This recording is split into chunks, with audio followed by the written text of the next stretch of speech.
Okay, welcome APUSH students. This is your Chapter 8 review, Creating Republican Culture from 1790 to 1820. All right. So a term you need to become comfortable with is the capitalist commonwealth. Um, Basically, we're beginning to have more businesses, and you're going to see the government side with businesses over people for the common good of everyone in general. We'll kind of get into more detail that in a minute. All right, so banks, manufacturing, and markets. Banking and credit's incredibly important for us. You remember part of Hamilton's plan. The first charter for the Bank of the United States, Hamilton's bus, goes under, but they bring back a second Bank of the United States in 1816. That's chartered for 20 more years. Now, so that's going to help stabilize our economy. However, we get in 1819. Remember, this is roughly 5 years after the War of 1812. We get the Panic of 1819. You have these state banks that are overissuing paper money.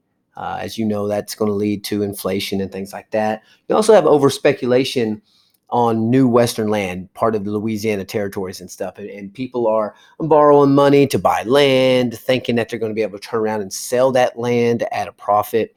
And it's too much of it. It's over speculation. And you see a growing distrust of banks in general. And when we talk about Andrew Jackson, he hates the bus. We'll talk about that next chapter, though. You see a move from doing things at the house to moving them towards mills. What you would think of as a factory, basically. Now, merchants were especially hard hit from the panic. And that's typically who's hit the hardest first. More and more manufacturing moved from homes to factories because they had this system called the putting out system where you would give a farm wife so much cloth, and she would take it home for a week, and she would make as many shirts and dresses and stuff as she could, and then she at the end of the week she would deliver it to the owner, the one who bought the cloth, and he would pay her for her work. Well, they figured out that it'd be more efficient if they brought the people to the mills and to the factories to work there rather than taking it home. So you see the putting out system go away, and you start seeing them move towards making more textile mills and things like that. New England and the West were focused on livestock, especially Cincinnati, which they would call Porkopolis. A ton of pigs being processed there. Forests were removed in many areas of the North. There were some environmental issues with the growing number of factories that were coming in the North. Of course, factories are going to be focused almost primarily in the North and some out Midwest. You're not going to get much of that down South. That's going to be important come Civil War time. And these textile mills were built around water. So the earliest factories, just like they were in England, in America, the earliest factories were also based off of clothing. Now, this new second industrial revolution is going to help lead to the market economy, which is going to lead to the transportation revolution. You're going to start seeing the building of turnpikes. We need to get better roads so that we can get goods to market. And we want to connect the interior lands to the coast because we want to get those goods out across the ocean to European markets. So we need better roads for that. And so we're going to get toll roads. The Commonwealth system, which I alluded to earlier, under Supreme Court Justice John Marshall, our first Supreme Court Justice member, the Supreme Court continually ruled in favor of expanding businesses. And so if they need to take your property and you have property rights, but there's like this loophole called eminent domain, and they could condemn your property if they had to buy your property from you at fair market value. But some of these people just didn't want to sell. And when they wouldn't sell and they were getting in the way of progress, well, then the court would come in and they would declare eminent domain, and because you were in the way of progress, you get your stuff taken away. It's not super democratic, but it was for the benefit of the many at the expense of the few. So another part of the Commonwealth system was providing government aid to private businesses. Think railroads. So somebody founds a railroad. It's very expensive. It's easy to go bankrupt on it, but railroads are important. They're struggling. So the government helps give them aid because railroads increase our economy, make us stronger as a nation.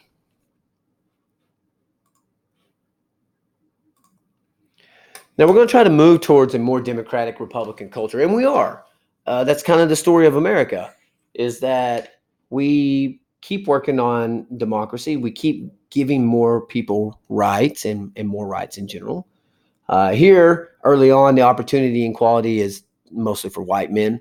America's unique in the world. We don't have any aristocratic families, so we are different. But there were a lot of laws that restricted your rights based on if you were a woman or if you were uh, African American. So it's not equal. It's just more equal than most places in the world. You also see in the early 1800s a move towards Republican families and Republican motherhood. You have Revolutionary War heroes like Mercy Otis Warren. She's along with Abigail Adams. She's one of the early American women's rights activists, and she was very active in the Revolutionary War. And you see men and women beginning to marry more for love. A lot fewer arranged marriages. But even in these marriages of love, the husbands still have the vast majority of the power. They have property power. The property is going to go to them. They have, if there was a divorce, which is pretty hard, then they would get the children. So they have a lot of advantages over the women in these new Republican homes. Now, in Republican motherhood, the idea is that mothers would raise their children to be good American citizens, that believe in truth, justice, and the American way, and our freedoms and our rights, and throw some religion in there. That's their job, the mothers, and that the mothers would take a more active role in educating the children at home and getting them ready for society. And you get two modes of parenting in this time period, which is you know nothing really different here than what it is today. You had parents who believed encouraging independence. If a child talked back to them, that's okay. We're going to have a discussion about it, and we may need to punish you, or not being a helicopter parent and letting your children run out and be kids and learn from their mistakes, versus authoritarianism, where each dad is a miniature king in his household, and you don't talk back to him, or you're going to get the back of his hand, or you're going to get the belt. Very strict home. There's still some of that today. Not nearly as much in this time period, obviously, but there is still some of it. You also get debates over education. Jefferson is actually one, even though he's elite. He is a guy who advocates education for Americans. He felt like a better education would make us better citizens and make us a stronger country. And we know that now. We know that countries with the best literacy rates and the best educations are the countries that run the world. That's why you're made to go to school. That's why we put so much emphasis on your education. Now, more schools are located in the north. Again, in the north, you're going to have bigger middle classes, more social mobility. In the South, Southern planters were not interested in educating, spending tax money on poor kids going to school who could one day compete with their own children. So they're just going to privately tutor their own children. Now, eventually, we're going to get some laws, and you're going to see education spread throughout. But in the beginning, it's more in the North. Think Massachusetts, especially. And like I said, in the 1820s, you see an increase in funding for education nationwide. So in some ways, we are trying to promote cultural independence. And what that means is that we're trying to get away from reading all this European stuff, the Voltaires and all these English writers and stuff. We want our own writers. We want Americans reading American writers and things like that. So you get like Washington Irving, who writes The Legend of Sleepy Hollow. And you also get this guy, Noah Webster, who basically creates a dictionary. He helps standardize the English language. It was spelled, words were spelled differently in different areas, and he wants to standardize that. You're also going to see us drop the U. We're going to spell words differently than the British will. Color is going to, the British spell it with an extra U in there, favor with an extra U, and we take all that crap out because it doesn't make sense. Our language is a little bit better.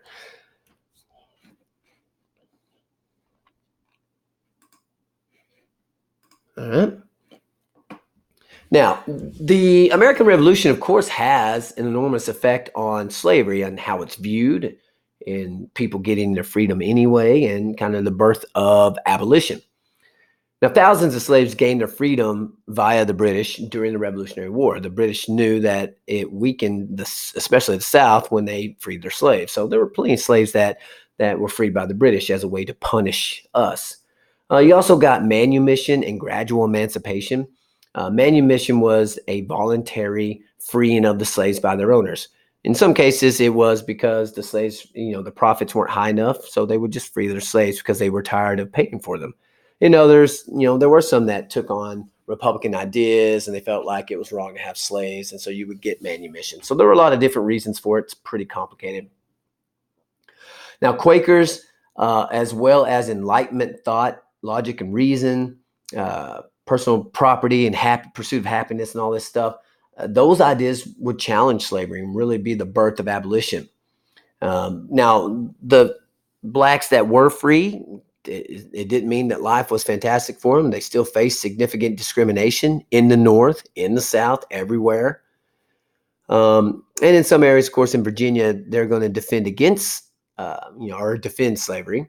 And Virginia legislature passed a new manumission law in 1792, where slavery is viewed as a necessary evil. We feel bad about it, but it's something that we have to do. It's for the economy. They're better off as slaves. They can't take care of themselves. You kind of get this idea of paternal protection, basically, that we're doing the slaves a favor by enslaving them. Now, this slave here, Gabriel Prosser, he plans a rebellion, and they gets found out, and he and 30 other people involved were hanged. As with all slave rebellions, slave laws were more harsh after a rebellion. Every time there's a slave rebellion, the white owners come back and smash resistance. They're very, very harsh to the slaves to discourage them from rebelling again. Now, I'm going to leave the map up for just a second here on this one because this is about expansion and about the expansion of slavery. So here was when we beat the British in the Revolutionary War, we're going to get land all the way to the Mississippi River, which is this in red. Okay. When we get the Louisiana Purchase, that's going to give us Louisiana and smooth control of New Orleans down here. And we're going to get all of this. That'll be the Louisiana territory. And Arkansas will become a territory to itself earlier than some of these right here. What you know as Oklahoma today used to be part of Arkansas, but it will eventually be split off and become Indian territory. So the question is, as we spread so when Arkansas does their state constitution, they can apply for statehood. Now, are they going to come in as a slave state? And Arkansas does. But these people up here in the North are trying to get rid of slavery. And so we're going to end up with a compromise, the Missouri Compromise, that's going to give us a line right here. And it says any new territory that comes in below this line is going to be a slave state. Anything above that line, the Missouri line, will be a free state, with the exception of Missouri. Missouri will be a slave state. Okay, so any of this that becomes a new state will be free. Any of this that becomes a new state will be slave. All right, now let me get out of here so I can take that off. All right, now we can see. All right, aristocratic republicanism and slavery. The North and South are now beginning to, without a doubt, grow apart. Education was much better in the North. They had a lot higher literacy rates. Southern planters aren't that interested early on in paying for poor people's education. Slavery becomes a national hot topic. In the South, you get this transition from a necessary evil to, hey, it's actually good for the slaves. We've given them Jesus. And you're going to see that. They're going to start, basically converting the slaves to Christianity. And they're going to encourage that with their slaves.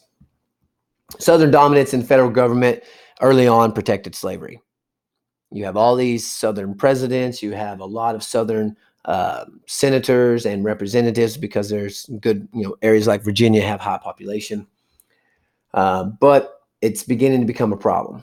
So African Americans speak out. With the cotton gin, slavery increased. The cotton gin comes out in 1790, and without that invention, who knows if slavery wouldn't have actually disappeared. Um, but the cotton gin makes slavery efficient again, and so it keeps slavery going, unfortunately. The American Colonization Society proposed free slaves would be sent to Africa. That's this idea, and you hear it kicked around a little bit these days too, with some disgruntled people. But this idea is that you take these free slaves and send them to Africa, to a place called Liberia, which still exists, and it's still backed by America. And many African Americans reject the idea because this is the only home they've ever known.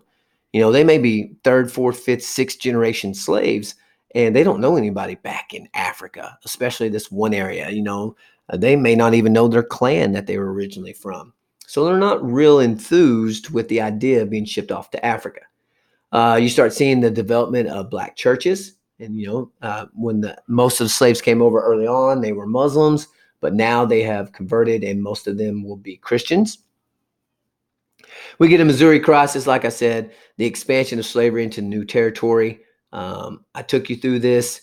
You got all these states that are applying for statehood, basically make 12 slave states and 11 free states. So we're pretty close on keeping it balanced.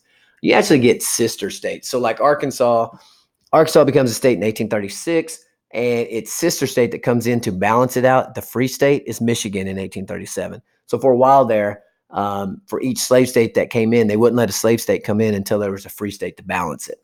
So again, it's a big balancing act, and it's going to be a really touchy subject that at times, they're not going to want to talk about because it inflames passion so much. The Talmadge Amendment was a proposal for gradual emancipation of slaves in Missouri, but the South is firmly against it because they think that it will just open Pandora's box and will end up in the ending of all slavery. And all they can see is dollar signs. The ending of slavery won't make them competitive on the market in their mind.